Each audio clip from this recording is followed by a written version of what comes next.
Hello, everyone. Hope you've enjoyed the pizza in the other room.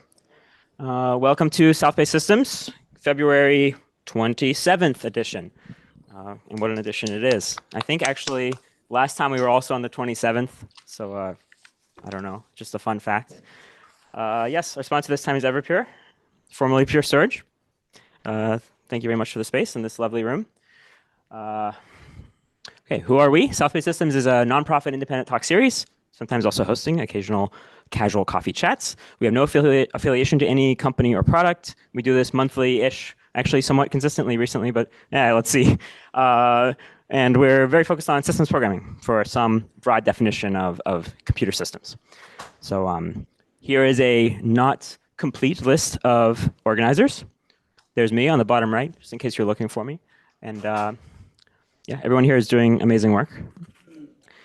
We have had some awesome past talks like Flexible I/O for database management systems, Apache Pinot, query optimization as a service, and Morel, an interesting language to represent data with Julian Hyde. And we have a call for talks. We're always looking for more people to speak.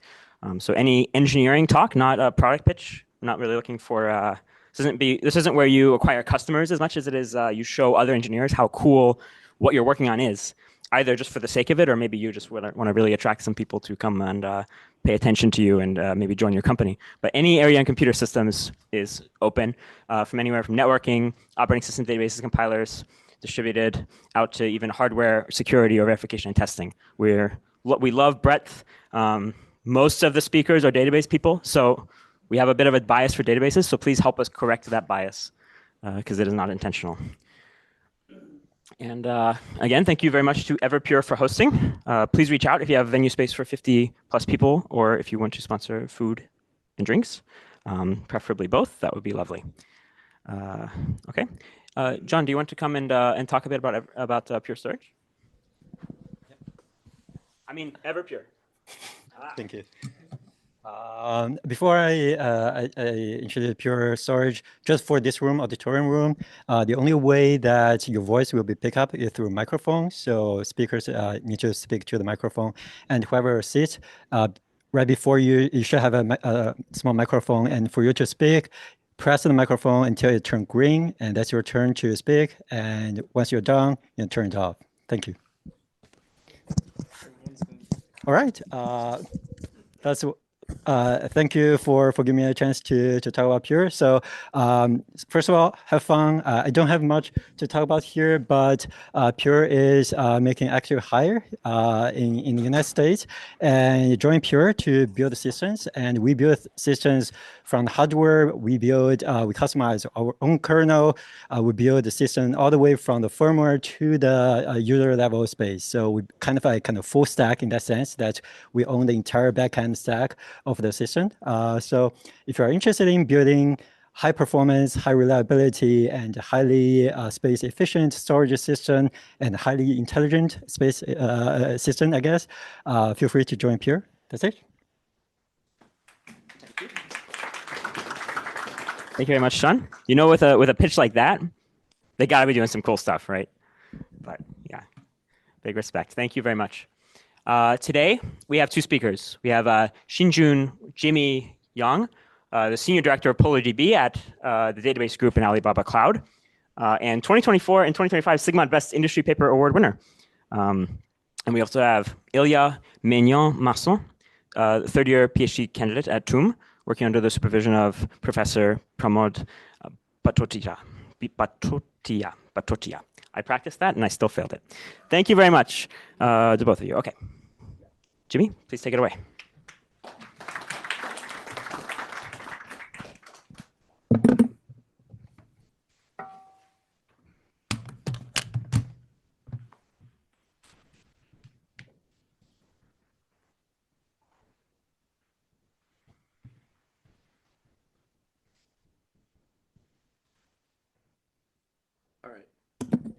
Okay, good evening, everybody. My name is Xinjun Yan. Most people call me Jimmy.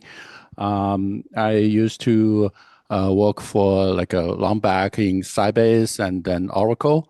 Then I joined the AliCloud about 8 years ago, and we built a database called PolarDB. So today I'm going to talk about a paper we published on FAST, and it didn't win the award, but it was in the final candidates. So our paper is kind of more database oriented. So maybe for the FAST, they consider something more general. So actually, the winner is the last one here, there, and everywhere. That's for the local storage. Also by a storage team in AliCloud. So that paper, people can look at it as well. And so today, my talk is going to be 4 sections. Mostly, I'm not going to talk very much about the PolarStore design, but more about the compression we did. And it's kind of, we are fully deployed the compression in our system. And it has been quite a few years. We work with the hardware company. It's called ScaleFlux, also in the Bay Area. So we work with them on the hardware compression, and then we also on top we add the software compression. So a quick talk. Let me go back. Where's the? Okay. All right. So what? It's kind of automatic. It doesn't let me show the first slides for some reason. What?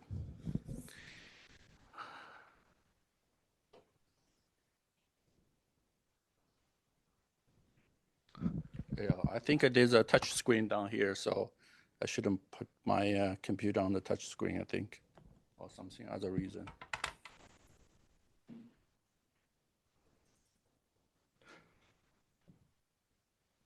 What's the? PowerPoint can record timings and replay them.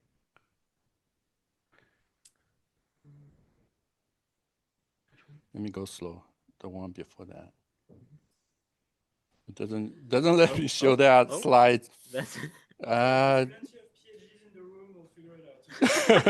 Yeah, it's kind of. That is confusing. Let's try this. Yeah, try this one. Try this one.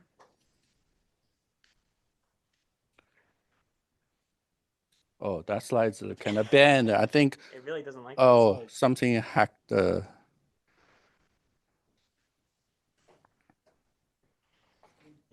Maybe go out of presentation mode. Yeah, maybe. Well, it doesn't let me show that. So, let's see. Let's just use the. Yeah, I think let's just go with these slides manually. So otherwise, it won't let me show. So PolarDB is kind of more like a AWS Aurora. Okay, it's built on top of MySQL and Postgres. And the difference actually with AWS Aurora is like we fully use everything on RDMA. So we built from like 8 years ago, we started using RDMA. So we are kind of do a lot of try on new stuff. So RDMA is kind of, we first try on that. So we'll be able to actually do the computer storage disaggregations. And also with this PolarStore, it's also built on top of the RDMA. So everything is use RDMA to connect with each other. Yeah, so then we have this system says, it says not only the computer storage disk aggregation, but we also have memory disaggregation as well. And we have different nodes, different computer nodes, read-write nodes, read-only nodes, HTAP nodes, and also now we're adding some AI nodes on top of it as well. So that's like the PolarDB. I think we are still holding, we just done this TPCC because TPCC is kind of very tradition in the database one. So when I joined Sybase 20 years ago, we are kind of fascinated with TPCC. So it's kind of hardware, software, always do that. But nowadays, I think the major guy like Oracle don't do it because it's become a game player, but just play the hardware, right? You get more hardware, you can scale with more servers. Another thing is it's very expensive. So this is like done last year. I haven't started those kind of AI GPU training, but we spent quite a bit of money on that, tens of millions to set up this system. That's just showing how much RDMA now works. So it used to be RDMA, you can only connect like hundreds of servers. This time we actually use RDMA to connect like 1,000 actually physical servers, and each of them have 192 virtual cores. So this is something that quite a big, large scale, and the whole system can run like currently it's 2 billion transactions per minute, and simulating 1.6 billion people getting online, do some transaction at the same time. So this is an interesting thing, just saying how big the system can go. I think I can go back to, hopefully. Oh no. Okay, so we are actually do a lot of software, hardware kind of integration. We are first guy actually to try the Intel Optane. So our system PolarStore still have Intel Optane that persistent memory in running every day actually. And Intel still give us like until 2027 for the supply. After that, we have to find a replacement. So that's what we are doing. And we have this smarter SSD. We do a lot of try on the computation storage. And we found out in the database world that the database schema changes too much. So computational push down is kind of too hard. So we eventually just ask them to do the compression. So that's what we're going to talk about. And we are doing a CXL switch. So we have a lot of work on the CXL switch. We have the first CXL switch being deployed this year, actually last year. And we also try to connect the GPU with the CPU onto the CXL switch and for the extended memory. So that's give us also something interesting eventually in the memory pooling. And also RDMA, we already talked about it. So, and those are some, we publish paper, we continuously publish paper. So it will be interesting, people if very interesting stuff, we can take a look at it, even including the one that in the top on the CXL with GPU on the KV cache work. So that's something we're also very excited about. And actually the company make the CXL switch is called XCon, and just last month they get acquired by Marvell. So that's the guy who supplies the hardware.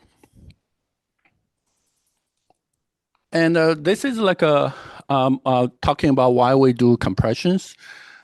So you know, actually the memory gets expensive, even SSD gets expensive. So this year, even when we try to buy a server, the price actually becomes 300%. So it's a huge jump. So currently it's all because of memory and the storage. So storage is not as much as like a memory, but still a big portion of it. And so that's kind of, we try to say we want to save the cost. Okay, so it makes sense to save the cost. So, but that has been going on for quite a few years. We haven't foreseen this kind of jump on the price, but anyway, so we try to say apparently the computation cost and storage cost. And this shows like we have a system like a read-write nodes, read-only nodes. It's on one shared storage, and the storage will also make copies of the data. So every data goes to storage and makes 3 copies, right? So use raft, right? And also we have this so-called log, also goes down. The redo log also goes down. And whenever somebody read-write nodes write something, the read nodes will read it.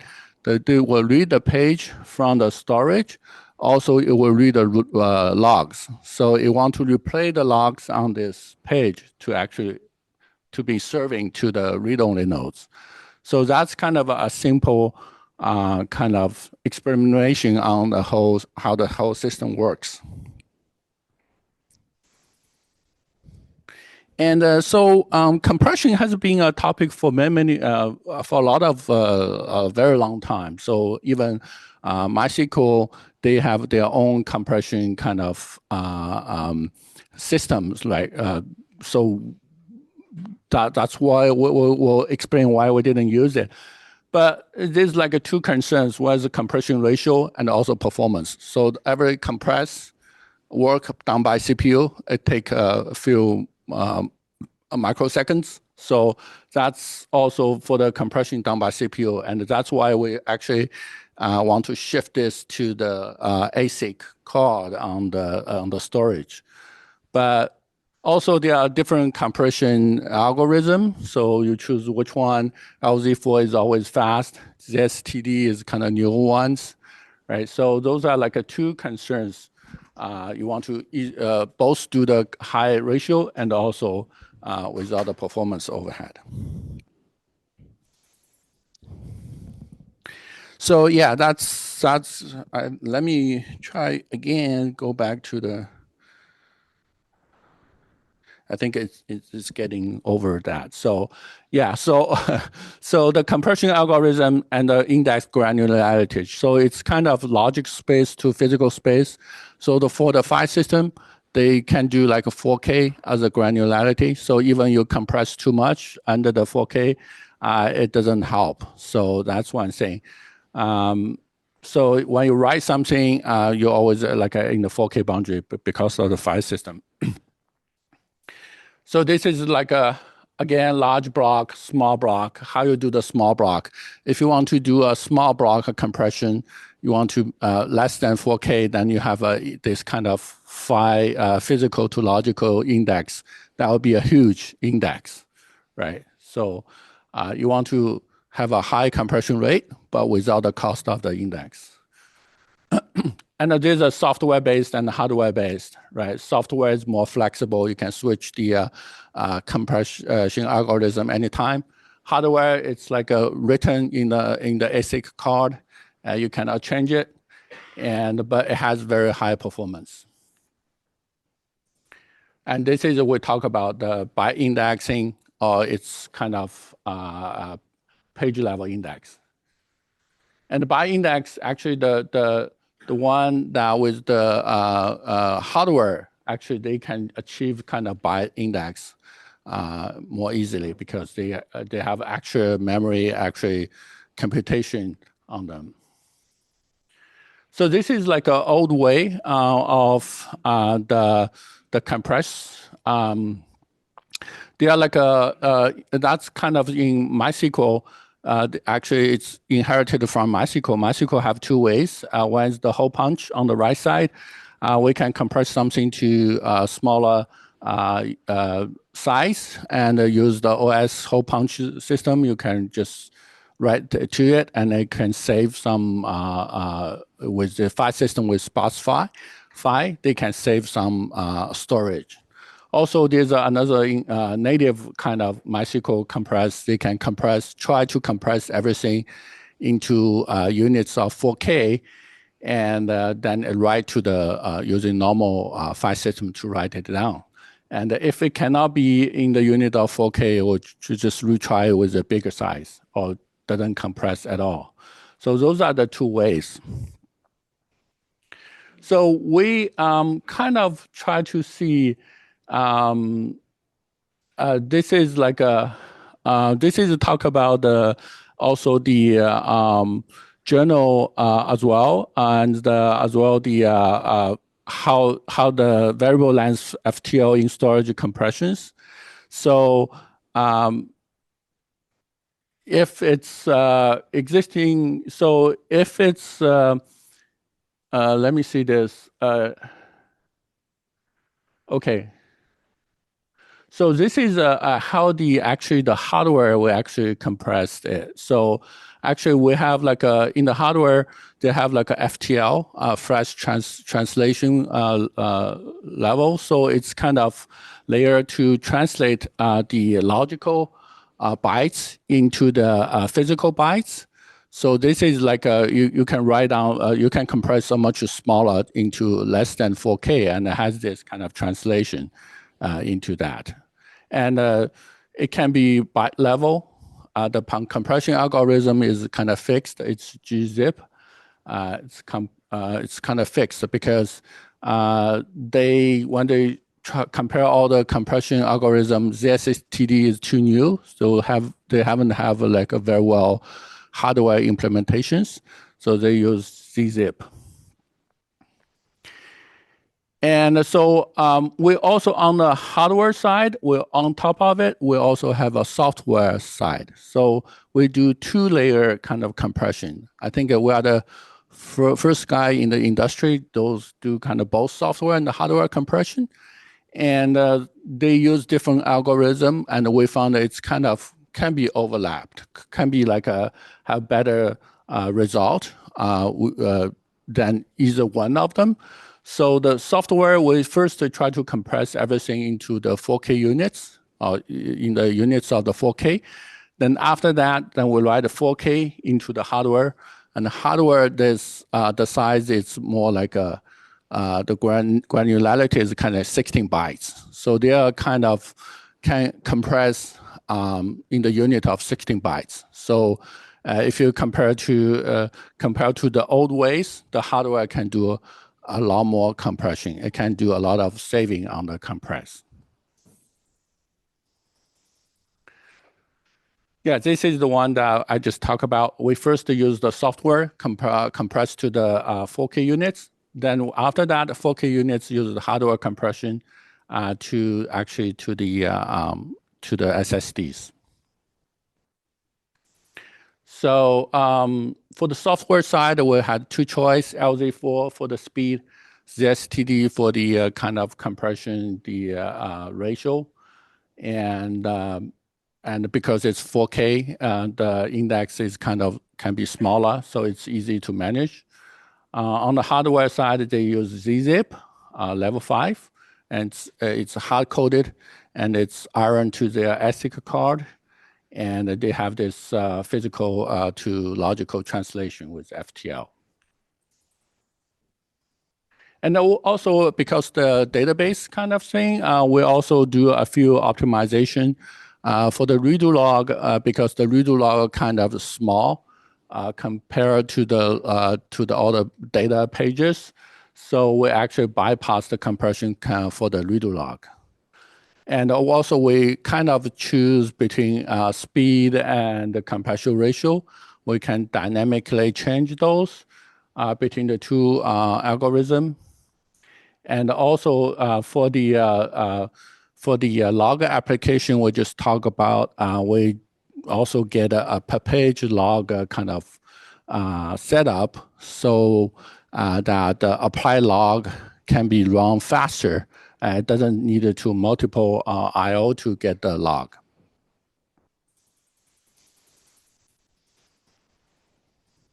So yeah, so this is talk about how we choose between the 2 algorithms, which one to choose. There's some criteria.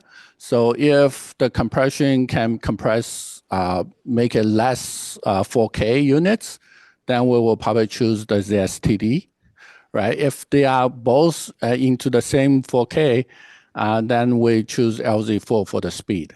So that's how we actually do the choice between 2 algorithms. And this is the so-called why we need to have the third optimization, because when you actually database, you write something from one node, and the other computer node want to read it, we not only get the original page, we also have to apply the log. And if the log is scattering around a lot of place, you have to issue multiple I/O to actually get those logs and then apply to the original page, then to serve the customer. So that's why we actually do consolidate all those logs for per page. Every log related to that page is written into a 4K page, and this is this is also get compressed. So it's kind of one optimization to reduce the number of IOs. So this is just saying that from 5 disk read, we can just use one read for one page. That makes things faster. Yeah, so this is also just saying that because all the per page log, any log related to that page is written in one single page, so we just need one IO. So make it one data page IO, then one log page IO. That's become 2 IOs. This is again for this per page log design, just saying that we attach one per page log end of the each page. And because this per page log is also hardware compressed, so it doesn't waste a lot of space. So that's become one 16 page become 20K pages. Just a little bit of space waste, but because the compress, so if nothing log, there's not much log on going on, not much things going on with this particular page, it doesn't waste a lot of space. So logically it's 20K, but physically maybe it's a lot less. So that's also we're saying that this computation kind of compress on the physical layer, kind of transform how you think about the storage, because logically it could be big, but physically it's very small. This is more like a system kind of when we do the implementation, when we deploy it. We have 1.0, the first generation of the CSD, the hardware, and also second generation. And we have a lot of problem with the first generation because it's kind of, the FTL is used the host memory instead of on the ASIC card, the memory. So the second generation, they put it on the whole system. So it's on the ASIC card on the ARM cores. So it makes things a lot easier. So this is like a lot of experience. This whole process takes 4 years. So 4 years, first 2 years on the first generation, and another 2 years on the second generation. And we are working on the third generation, and we are kind of working on pushing some kind of vector computation on this ARM core as well. So on next generation, we are looking at some vector operation can be just pushed down to this ARM core. And below is saying the index, actually the FTL index size.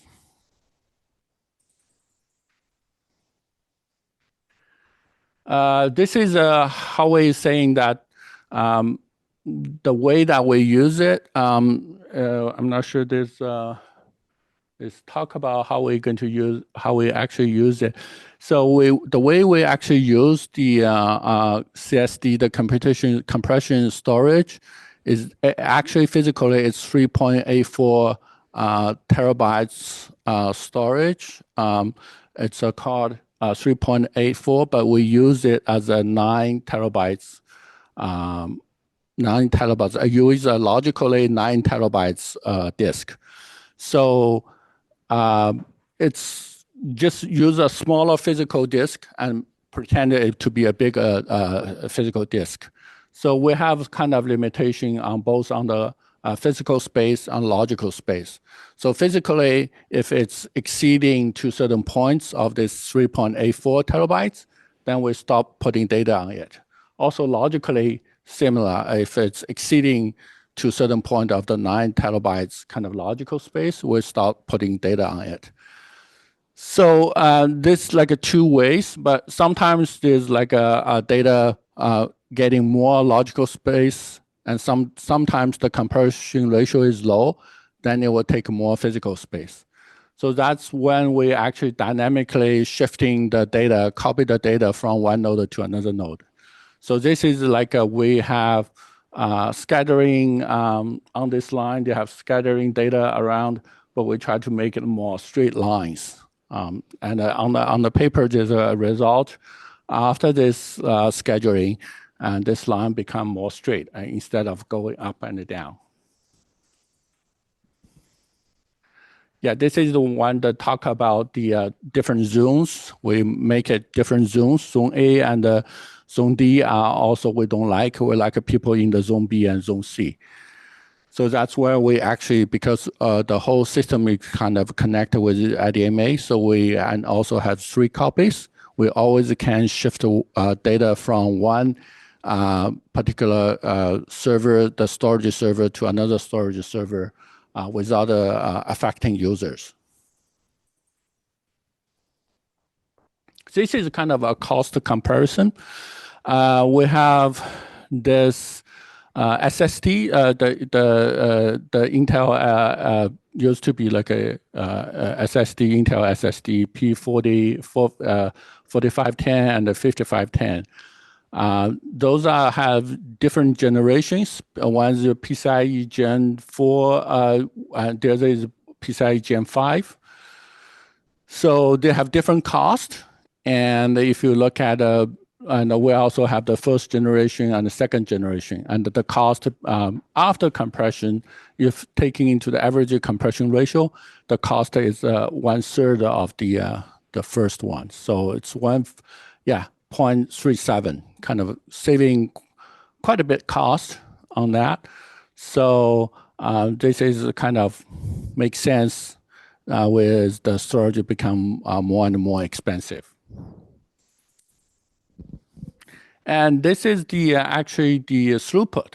Okay, the throughput of the comparison, and so just compare the throughput. Actually, you can see the second generation is the last one, and it's getting kind of it has different workloads. I is insert, read only, read writes, write only.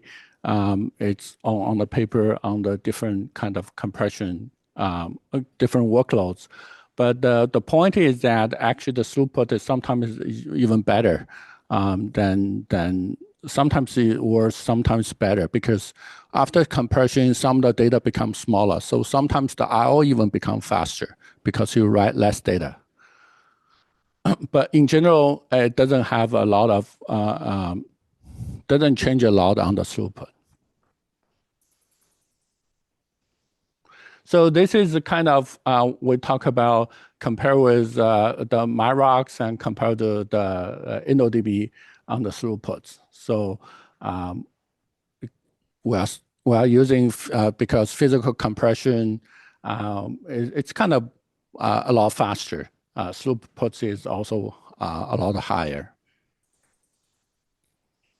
So yeah, that's the actually the conclusion that I think there are a lot of more detailed information. You can see how much each on the paper, like how much each kind of software and how much compression in addition to the hardware on the paper. You can look at it, but both of them added up. It's pretty good compression ratio. It's 3.55. So it's all in the production. So it's kind of very general kind of data. We also have sample some different, we have a lot of information on different kind of the business, their compression ratio, but it's all very high depending on how good people write their SQL, how they organize their tables. But in general, it's the compression ratio is pretty good. And we also do some optimizations.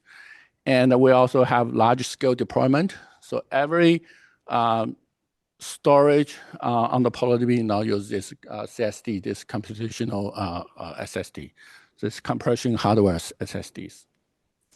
Yeah, thanks. That's all my talk. Thank you.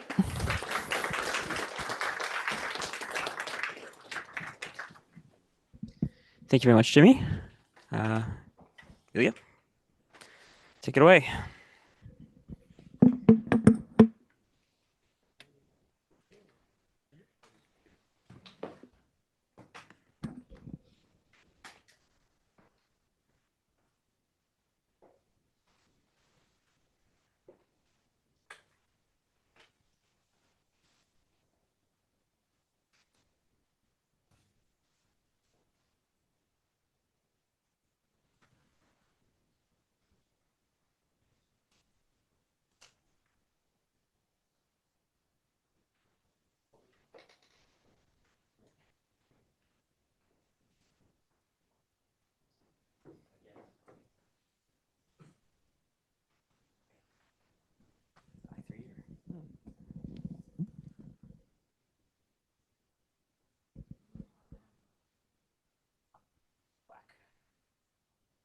There we go. All right. All right. Yeah. Well, thanks, and welcome to this talk about uCache, our work on a customizable unikernel-based IO cache. So I'm Ilya, and this is a joint work with my colleagues at TU Munich, Masson, Victor Leist, that some of you might know, and Pramod Batotia. So let's start with the context. In the cloud, caching is an essential aspect of the design of data-intensive applications. There's a wide diversity of applications, including database systems or ML systems, and they all execute very different workloads and have varying requirements for the cache. On the other side, cloud environments include these high-performance I/O devices, such as NVMe SSDs or RDMA NICs, and the performance of these devices is improving at a much higher rate than the other components of the servers, like the CPU or the memory. So in this context, designing the cache is challenging because it has to adapt to all these use cases while delivering the performance of modern I/O devices. Now, to better understand the problem, let's delve into what the application really requires from the cache. So first, applications may want non-hardware supported page sizes. So for example, database systems typically use multiple of 4 kilobyte pages, like 8 kilobytes for PostgreSQL or 16 kilobytes for MySQL. And other data processing applications may also use even bigger page sizes. The second is to customize the replacement policy of the cache, including the eviction, the prefetching, and they want to customize this to their workloads. In particular, cheaply preventing the eviction of a page is a fundamental requirement to ensure transactional safety. So let's delve just a minute into that. So take a database system with a buffer manager that manages the cache. When a query arrives, the buffer manager must ensure that this page that has been modified is not persisted until the transaction has been logged or committed. Finally, cloud database systems also use local and remote stores and require the cache to support this diversity of workloads, of backends, sorry. So what are the options available to the applications in the current landscape? Traditionally, applications have used OS-level caching by creating a file-backed memory map region in their address space with the mmap syscall. And after that, they can simply access the data with normal load and store instructions. The OS page cache internally catches the misses by handling page faults in the region. And this approach is very simple for the application because the OS transparently manages the cache. However, it has two major drawbacks. So first, the OS page cache, as well as the kernel IO stack in general, has been shown to lack scalability and in general to add too much overhead to fully leverage these high-performance IO devices. And moreover, the POSIX API offers limited control over the cache. The transparency that was a good thing becomes a problem for applications that have insights and want to control more precisely the cache. So as a result, most applications now implement their own cache in user space, and this offers better flexibility. They can control them, and they can also leverage kernel bypass IO like DPTK or SPTK. However, these user space caches impose a explicit interface with pin, unpin, or acquire release on to the application because they cannot rely on page faults. This makes the application more complex and pushes the cache to be specialized to a single application. So we have, on one hand, OS-level caching that is relatively general and simple, and explicit user space caching that is flexible and performant, but can we overcome these limitations? So we ask ourselves the following: can the OS provide a simple, flexible, and performant I/O cache? And we propose uCache, a customizable memory-mapped I/O caching framework. Our goals, as I said, is to be flexible, to adapt to multiple workloads and storage solutions, to be simple, to let the application decide the level of control it requires, and finally, to be performant, to enable these applications to fully leverage these high-performance I/O devices. And the key idea for uCache is to leverage the unikernel architecture. And we use 3 advantages. First, unikernels are single address space, meaning that the OS is completely dedicated to the application. Second, unikernels are library OSs, where the application is co-located with the kernel in kernel space. This avoids expensive syscalls and enables the application and the kernel to access each other's symbols. Finally, unikernels are built into VM images that can be directly deployed onto the cloud. And so uCache uses this unikernel architecture for its capabilities of co-designing the OS with the application. Let's see an overview. The application can create a memory region by calling mmap, making uCache a drop-in replacement to POSIX for existing applications. And it can then access the region with normal load and stores or with explicit operations. And internally, the cache manager will fill and evict pages under the replacement policy that can be customized by the application. And finally, the cache manager interacts with the storage through the I/O layer, including potentially application-defined backends. Now that we have seen the overview, let's delve into the design. So we use the unikernel architecture and for its co-design capabilities, but it does not solve all our problems. Especially, we face 3 challenges with uCache, namely the application OS coordination, the scalable cache operation, and the flexible I/O abstraction. Let's focus on the first challenge for now. So unikernels typically adopt a similar POSIX-compatible API as Linux or other traditional OSs, which suffers from the same limitations. So as we described earlier, existing caches offer 3 interaction models to the application. First is to be completely transparent with just mmap and load and stores. The second is to be explicit, precisely control what the cache performs. And the third is a middle ground where the application first customizes the replacement policy and then just access the region. So to be general, uCache must not only provide each of them, but also enable a spectrum of interaction models, leaving to the application the choice of what it wants for its workload. And to address this challenge, we propose 2 abstractions. The first is the virtual memory area, which represents a cache region. And while inspired by the VM area struct of Linux, the VMA differs by being shared by the application and the OS. The second is the buffer abstraction, which represents a page or a group of pages in a VMA. The size of the buffers is fixed at the creation of the VMA, and this buffer represents the granularity of the cache operation. These shared abstractions enable the application to specify customizable policies by simply attaching function callbacks to a VMA. Compared to the POSIX API, which only exposes a virtual memory region to the application, uCache enables coordination between the OS and the application through these 2 shared abstractions. Let's now look at the second challenge. So modern hardware, is highly parallel. You have CPUs that have like hundreds of cores now, and I/O devices that also have hundreds of hardware queues. However, during its operation, the cache must modify a centralized data structure, the page table. And the typical solution in practice to improve the scalability of modifications to the page table is to use lock-free operations, which avoid synchronization on accesses that are separated by more than a cache line. However, high-performance caches also need to evict pages in batch.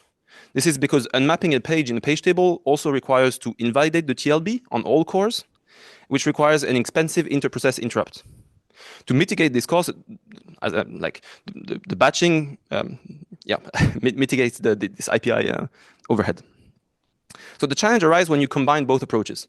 To batch, you need to accumulate pages until you found enough candidates. Instead of the other approaches, simply log those pages to prevent concurrent modifications, which does not hold up with our goal of lock-free operations. So how do we combine both solutions? Well, to address this challenge, uCache uses optimistic cache operations. And in particular, we leverage our access to the page table to modify the page table entry, or PT, in 2 steps. Let's see how it works with an example. So starting with when the page is cached, when a thread handles a page fault, it first allocates a physical page and tries to map it to the PT using a compare and swap operation. After finishing the initialization, for example, by reading into it, it can flip the present bit, which makes the page visible to the rest of the system. If a concurrent thread accesses the page when it is uncached, it will contend to set the physical address. And if it loses the race, or if another thread accesses the page while it is being inserted, then it will just wait for the present bit to be set. Now, when a thread is evicting a page, it will start by clearing the present bit. And once it has found enough candidates, it can invalidate the TLB for this batch. Then it can clear the physical address of those pages and relinquish them to the rest of the system. And if another thread accesses a candidate, then it will simply set the present bit again, which cancels the eviction. This also works for pages composed of multiple hardware supported sizes, or so-called big pages, but I encourage you to take the paper for more details.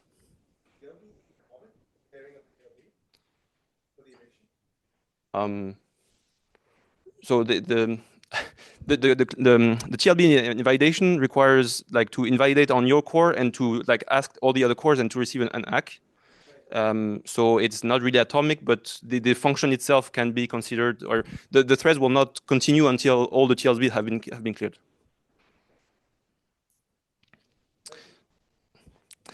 Yeah. So any other questions? While we are at it. So to conclude, uCache uses optimistic operations, as I mentioned, to limit synchronization even when batching. So moving on to the third challenge. For now, in this talk, I have focused on the case where the application accesses a storage that is organized with file and where caching is beneficial. However, this is not always the case, and some accesses, like the data-intensive application, include accesses that sometimes do not benefit from caching, or where caching is even adversarial, for example, with write-ahead logs. If we simply bypass the existing OS stacks and force the application to use our IO layer, then we have to be compatible with all these other use cases, which is undesirable. And second, application can access a wide range of IO backends, including remote stores, as I mentioned earlier. And these remote stores are accessed nowadays with user space libraries, since current OS stacks do not support non-file system-based storage. So in the same idea of integrating into existing applications, uCache must be able to use these application-defined backends. So in general, how do we enable flexible storage for the application? Well, to address this challenge, we introduced 2 more abstractions in the IO layer. So the UVFS abstracts the IO backends, or uStores, and dispatches operations at the buffer granularity to the corresponding IO stacks. We leverage, once again, the unikernel architecture to enable the application to use custom UVFS-compatible IO stacks. Our IO layer exists in parallel of existing IO stacks. And to optimize the NVMe uStore, we decouple the IO paths. The control path follows the standard file system for compatibility, while the data path leverages a high-performance NVMe driver for maximum efficiency.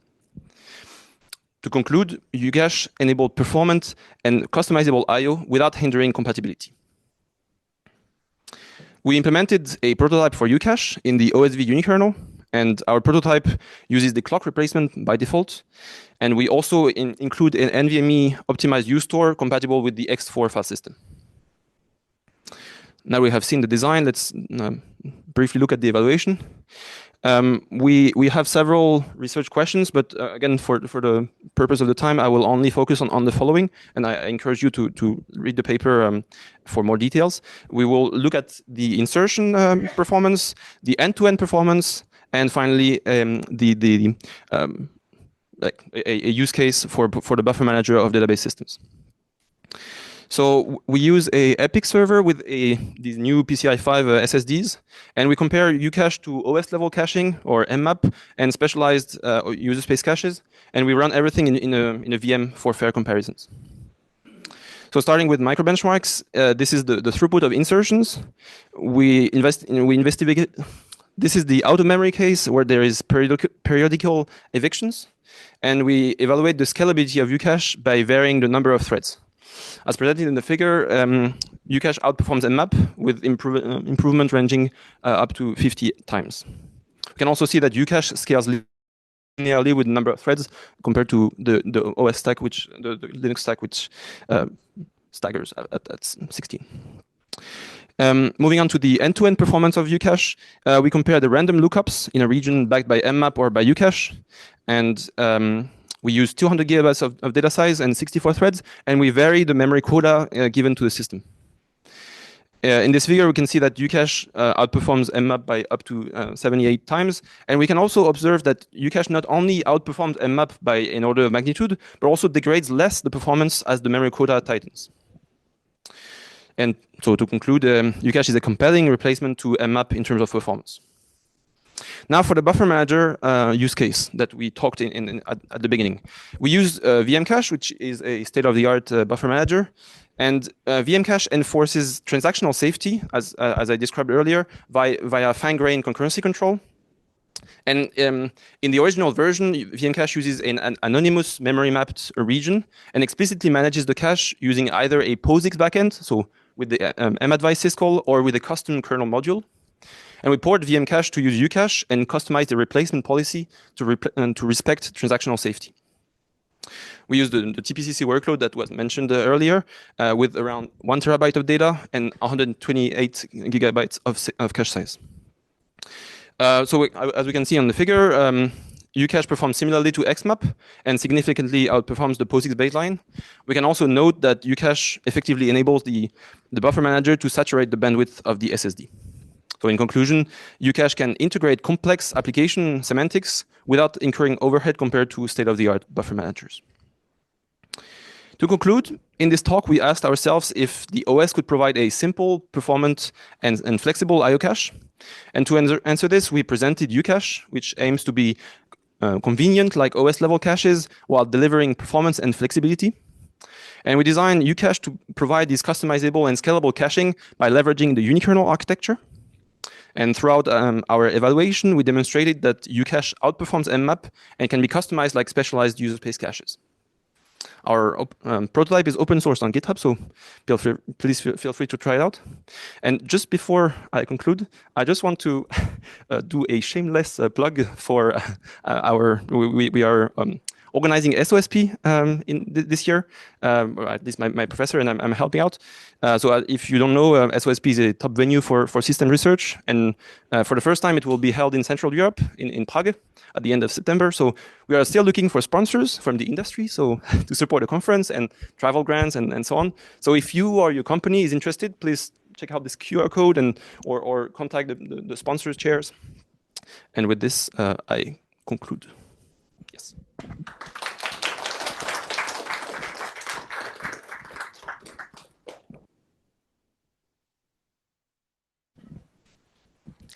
Thank you both. That will conclude both of our talks this evening. Thank you so much for coming. Make sure to get food on your way out. Speakers will be around for questions. Yeah, thank you.